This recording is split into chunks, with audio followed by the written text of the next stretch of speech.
વિદ્યાનગરને શિક્ષણ નગરી તરીકે ઓળખવામાં આવે છે ત્યારે ક્યાંક ને ક્યાંક કેટલીક વાર જોઈએ છે કે વિદ્યાર્થીઓને અહીંયા ન્યાય અપાવવો સરકાર દ્વારા મુશ્કેલ પડી જાય છે।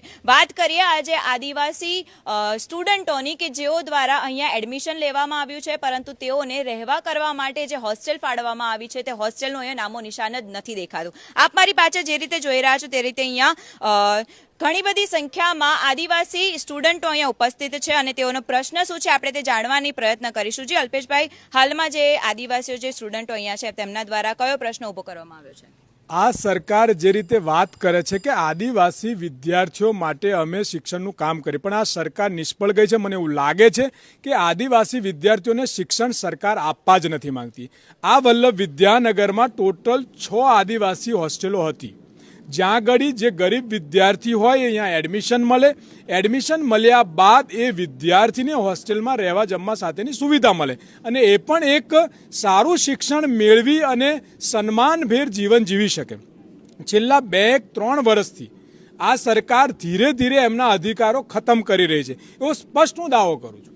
કારણ કે એસટી હોસ્ટેલ બનાવવાના નામ પર જગ્યા ફળવાય, એ જગ્યા પર વિવાદ થાય, એનું પોલીસ પ્રોટેક્શન માંગવામાં આવે, 4-4 મહિના સુધી 5-5 મહિના સુધી પોલીસ પ્રોટેક્શન ના આપે, કામ બંધ પડ્યું છે।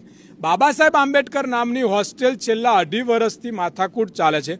ગઈ વખતે પણ આંદોલન થયું, અમે બધા હતા, મીડિયાના મિત્રો પણ હતા, ત્યારે ખાતરી આપવામાં આવી કે અમે જાહેરાત આપીએ છીએ।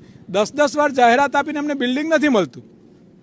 290 વિદ્યાર્થીઓ ટોટલ એ હોસ્ટેલના આ વર્ષે નવા વિદ્યાર્થીઓને એડમિશન એ હોસ્ટેલમાં નથી મળ્યા, કારણ કે હોસ્ટેલ નથી, ઓનલાઈન બતાવે છે, એના કર્મચારીઓનો પગાર ચાલુ છે, પોર્ટલ પર હોસ્ટેલનું નામ ચાલુ છે, પણ એડમિશનના નામે મીંડું। તો કેમ? તો કે બિલ્ડિંગ નથી। આ સરકારની આ નીતિઓ સામે અમે વાત કરીએ છીએ કે સરકાર વાસ્તવમાં કરવા શું માંગે છે। અત્યારે નવું પોર્ટલ સરકારે ચાલુ કર્યું, ઓનલાઈન એડમિશન, ઘરે બેઠા એડમિશન। હવે કચ્છના છોકરાને, આ બાજુ દાહોદના છોકરાને, આ બાજુ જાલોદના છોકરાને, આ બાજુ ડાંગના છોકરાને અહીંયા એડમિશન મળ્યું ઓનલાઈનમાં। છોકરો બેગ અને થેલો ભરીને અહીં આવ્યો, બાબા સાહેબ આંબેડકરનું ઓનલાઈન હોસ્ટેલનું નામ જોયું અને આવીને દર આખા વિદ્યાનગરના દરવાજા ફરે છે, બિલ્ડિંગ ક્યાંય છે નહીં, ઓનલાઈન એડમિશન મળ્યું। અત્યારે પ્રાઇવેટ હોસ્ટેલમાં રહેવું હોય તો 25,000 ને 50,000 ભાડું હોય। આજે જમવાનું ફૂડ બિલ 2,500 5,000 રૂપિયા મહિનાનું ફૂડ બિલ છે। તો આ ગરીબ વિદ્યાર્થી ક્યાંથી જાય? ના કોલેજમાં ભણવા જઈ શક્યો છે, ના રહેવા માટે હોસ્ટેલ છે। સ્પષ્ટ છે, આજના દિવસે જો અમને આ નવા છોકરાઓ માટે બાબા સાહેબ આંબેડકર હોસ્ટેલની જગ્યા ક્યાં એનો નિર્ણય લેવામાં નહીં આવે તો અમે સરકારની સામે અમારા અધિકાર માટે, આ વિદ્યાર્થીઓના અધિકાર માટે અમે આ ઉપવાસ આંદોલન શરૂ કરીશું અને સરકારે જવાબ આપવો પડશે। જે રીતે અહીંયા આક્ષેપો મૂકવામાં આવી રહ્યા છે કે કેટલાય સમયથી અહીંયા બાબા આંબેડકરની જે રીતે હોસ્ટેલ બનાવવામાં આદિવાસીઓ માટે બનાવવામાં આવે છે તે નથી બની રહી। વાત કરીશું અહીંના સ્ટુડન્ટ સાથે। આપનું શું કહેવું છે કે આપ અહીંયા કેટલાક દૂરથી આવો છો? પહેલાં હું છોટાઉદેપુરથી આવું છું। અમારે એટલું જ કહેવું છે કે 2 વર્ષથી હોસ્ટેલમાં બિલ્ડિંગના કારણે અત્યાર સુધીમાં એનો પ્રવેશ બંધ છે। હોસ્ટેલ બંધ નથી પણ પ્રવેશ બંધ કરવામાં આવેલ છે।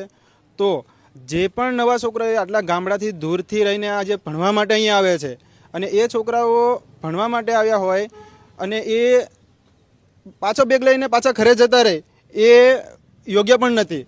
અને હા, અને બીજું કે અમારે અત્યારે તાત્કાલિક અમારે એ સમસ્યાનો હલ કરવો જોઈએ કે જેટલા પણ છોકરાને નવા એડમિશનો મળ્યા છે અને એ છોકરાને હવે 4-5 મહિના સુધી હોસ્ટેલ બનતા લાગે ત્યાં સુધી તેનું શિક્ષણ બગાડીને તો રહેવાનું નથી। તો એ વિદ્યાર્થીઓને રહેવા માટે હમણાં તાત્કાલિક કોઈ પણ સગવડ કરી આપે।